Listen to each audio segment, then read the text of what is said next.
Hello everyone, এসে গেছে একটা নতুন মিনি ব্লগ নিয়ে। সকাল সকাল সুদীপের কাণ্ড দেখো। অনলাইন রঙিন রঙিন প্ল্যান্ট অর্ডার করেছে, সবুজ, পিঙ্ক, আর কিছু কিছু আবার জলের মধ্যে ডুবিয়েও রেখেছে।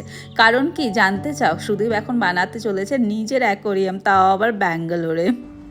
আমার অ্যাকোরিয়াম বানানো জার্নি স্টার্ট হয়ে গেছে। তোমরা যদি আগে থেকে আমাদের ব্লগ দেখছো জানবে, কলকাতাতে আমাদের একটা ছোট্ট অ্যাকোরিয়াম ছিল, যেটা আমরা ব্যাঙ্গালোর আসার সময় বিক্রি করে দিয়ে আসি। তারপর 2 বছর হয়ে গেছে আমি সুদীপকে অ্যাকোরিয়াম রাখতে দিইনি, কারণ অনেক সময় আমরা বাড়ি চলে যাই, অ্যাকোরিয়াম রাখা তো না, অনেক কিছুই করতে হয়। বাট সুদীপ আর এখন কারোর কথাই শুনবে না, ও এখন রাখবেই। আর আমিও বললাম ঠিক আছে, নিজের মনের যা ইচ্ছা হয় সেটা পূরণ করে নেওয়াই উচিত।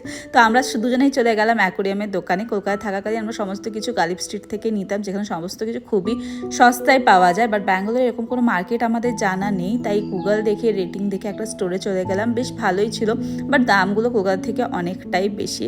অনেক বছর পর কালারফুল মাছগুলো দেখে তো আমার ভীষণ ভালো লাগছিল। যদি তোমরা না জানো, সুদীপ মাছ খেতে এবং মাছ পুষতে দুটোতেই